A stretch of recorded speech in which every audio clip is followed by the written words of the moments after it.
What's up, guys? Welcome back to another GT4 lap guide. This week we'll be at the Nurburgring WEC layout. So this is definitely a very different track layout. The tool set that you'll be using this week is going to be a lot different from last week's Mosport. Um, the ring, at least the GP circuit itself, requires a lot of early corner setup. We want to really make sure we're maximizing our rotation on entry.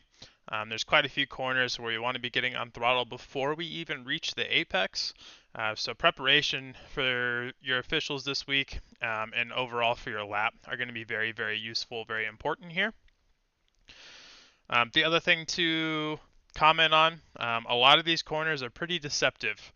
Whether they're increasing radiuses, decreasing radiuses, they look a lot wider than they actually are, or they look a lot more narrow than they actually are.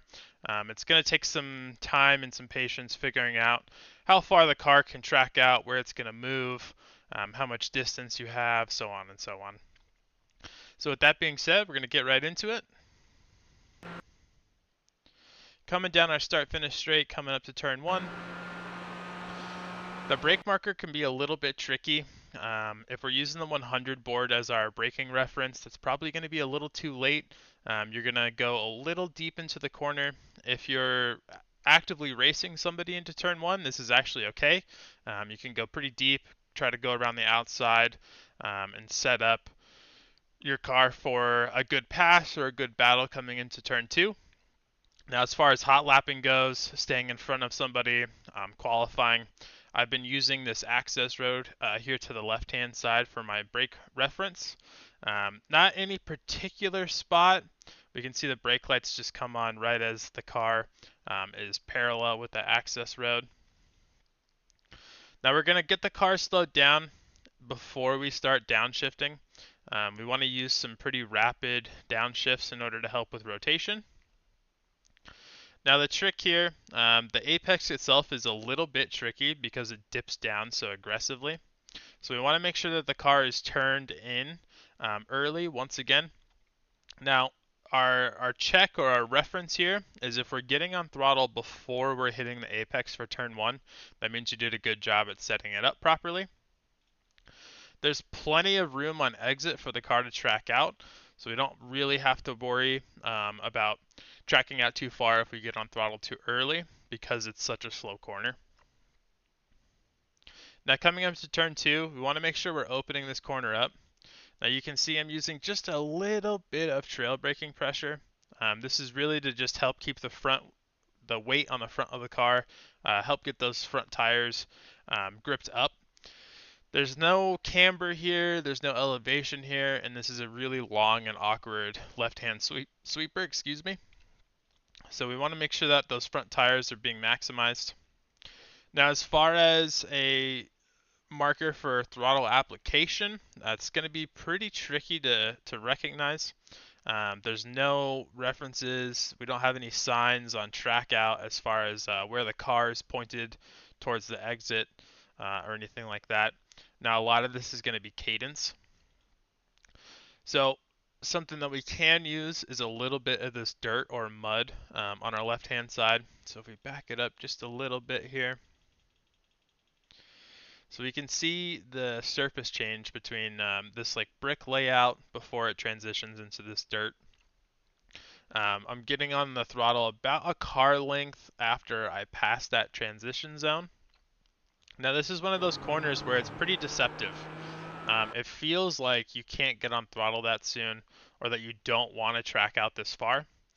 As far as lap time goes, we want to make sure that we're maximizing this, getting on throttle nice and early, and we can track all the way out to where our left side tires are getting onto the rumble strips.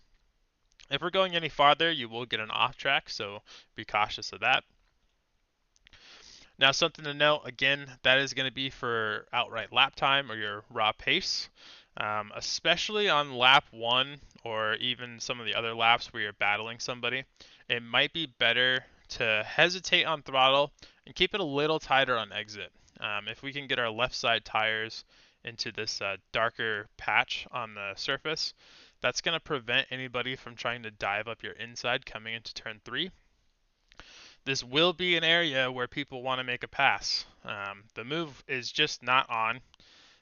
With the corner that's following turn 3, there's no way that a pass in here is going to work, really, unless there's a pretty significant difference in pace.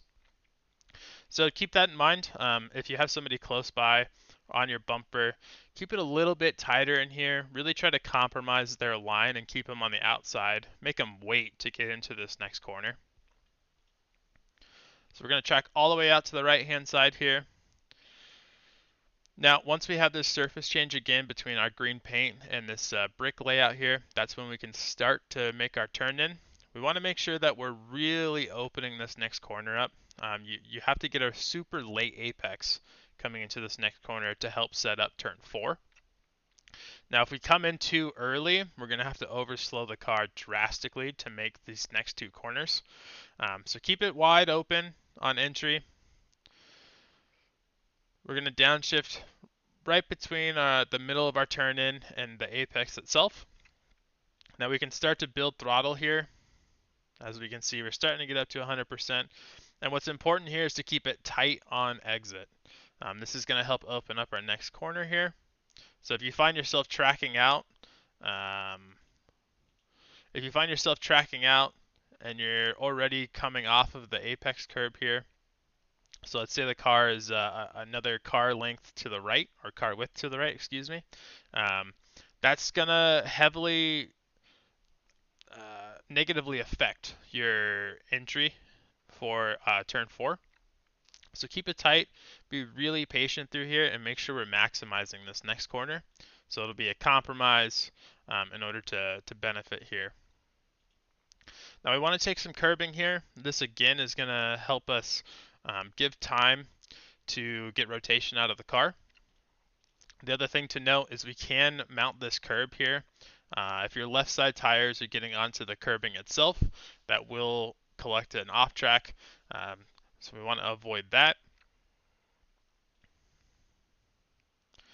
And then on track out, we can use all of this access road out here to gain a little bit more time. You're not adding any distance because what's following this is a really long straight. So it's not like we're turning right soon after or anything like that. You're not adding any distance. At this point, you're only adding speed.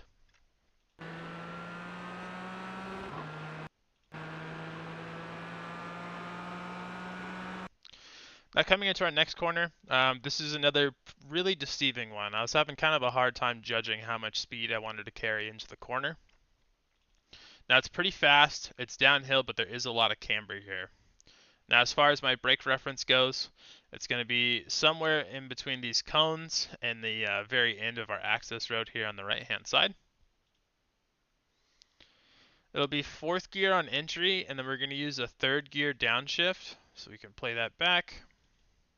You can see just a little blip of throttle here for our downshift. This is going to help give us a little bit of rotation coming into the corner.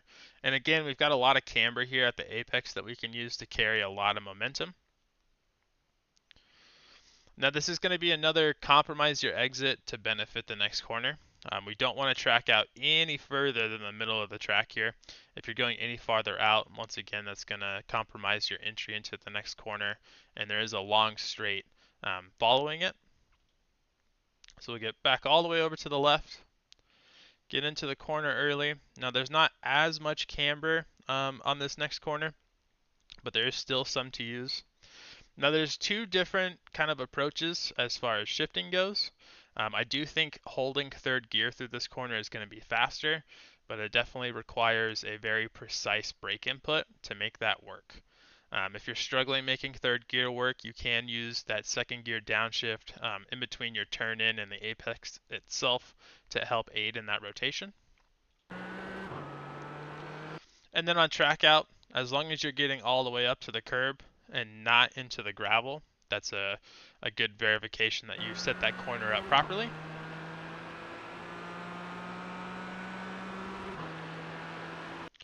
Now coming up to our next corner, somewhat of a hairpin. This is going to be an increasing radius corner, or at least while you're driving, that's what it feels like. Now there is quite a bit of camber here, but you'll notice I don't use a lot of it on entry.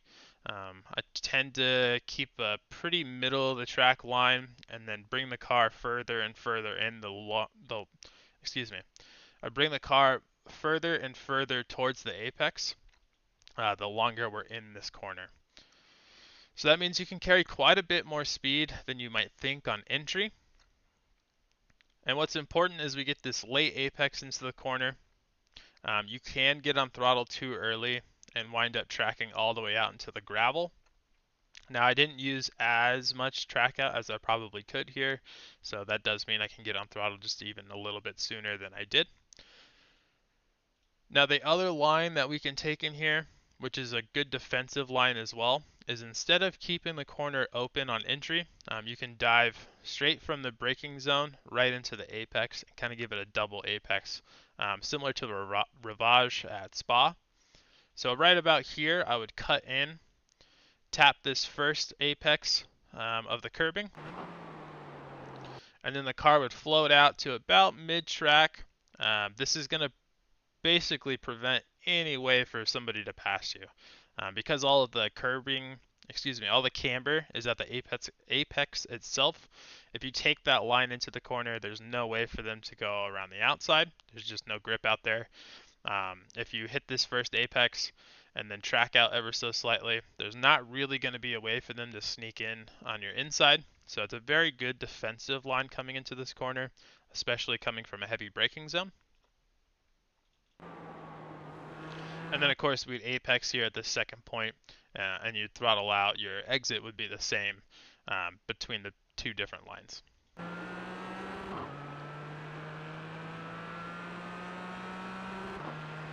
Now coming up to the S's, there is some different approaches here.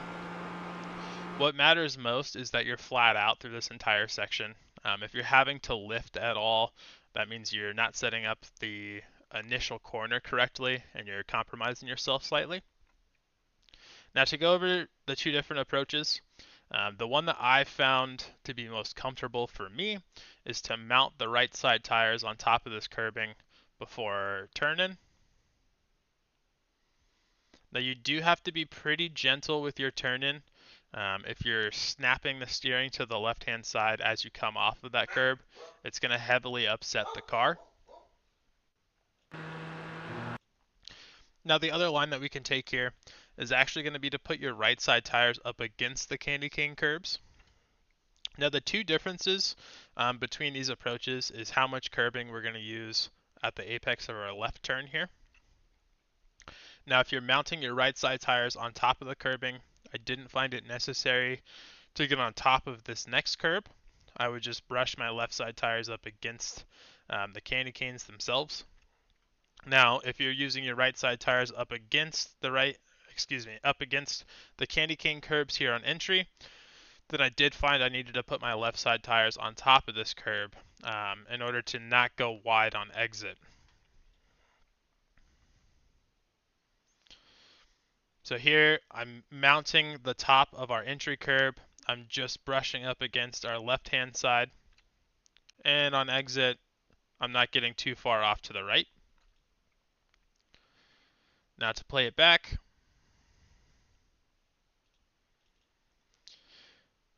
it would be right-hand side tires up against this curbing, left-hand side tires on top of this curbing, and we'd still produce the same track out. Now the reason why I like to mount on top on entry and brush against our left side apex versus the other approach is I was finding a lack of rotation when I was hitting this curb itself. So when I would bounce up and then drop off that curb, the car just wasn't getting enough time to actually turn. That was generally leading to my right side tires getting into the gravel, and it didn't take very much into the gravel in order to get a slowdown. So that's something you're definitely going to want to avoid. Now again, this section should be flat out through here. Whatever approach and line you can make work in order to be flat out and do it consistently is definitely going to be the best way.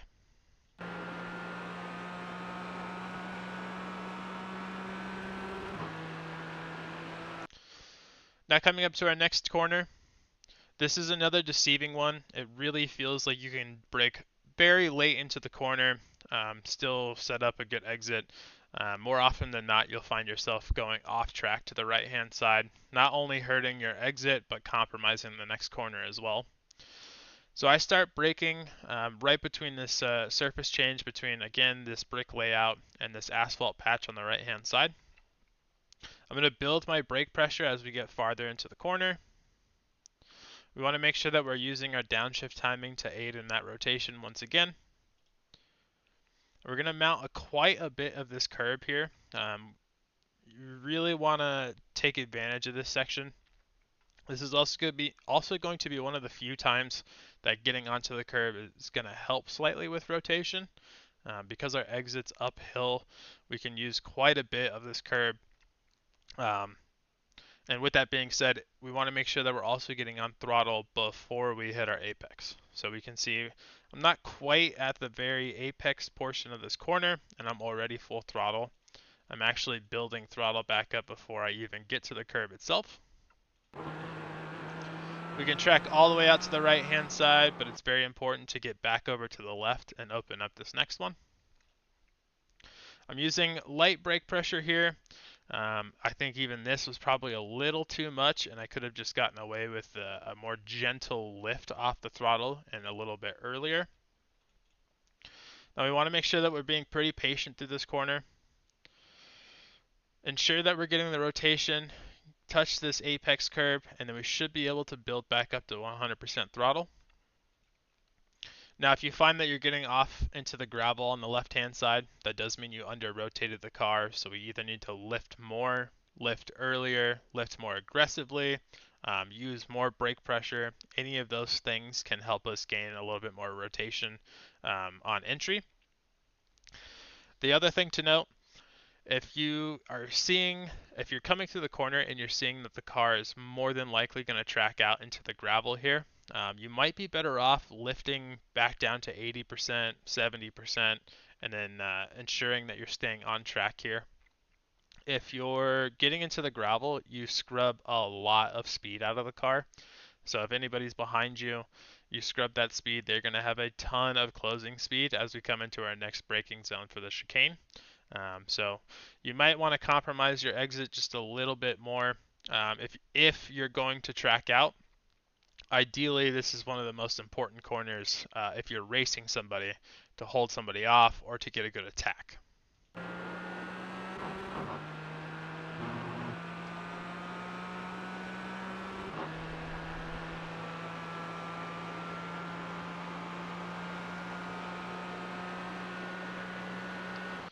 Now coming up to the braking zone for our chicane, I am braking in between the 100 and the 50 board, so anywhere between, if these are a little bit hard to see, you can also just use this gray kind of gutter area in between the two boards.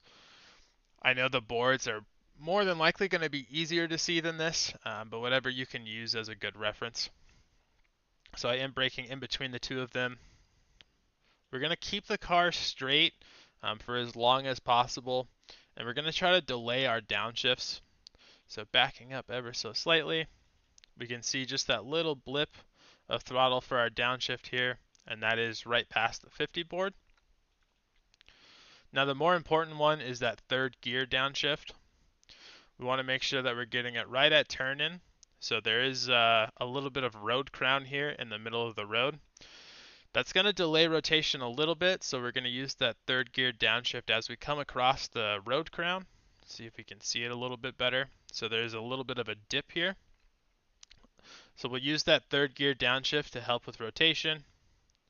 And this chicane is very tricky to not get an off track. So the way I've been thinking about it is the candy cane curbs here on both apexes is the limit for your tires to drive onto. If we're catching these little turtles here on either one, that will collect an off track, so definitely be very cautious and patient finding a line through this section. And if we set the corner up properly, we should be building throttle right at the apex here. You might have to be a little patient, a little hesitant to get back to 100% throttle, but you can at least get that throttle back up to build momentum. And on exit, we should be 100%. If you find you're not getting back on throttle until after the exit of the second portion of the chicane, your entry was not slowed down enough. So back up that braking zone a little bit. Make sure you're getting the car in smooth, out fast. Now coming up to our last corner, again, there's going to be two different lines here, at least commonly.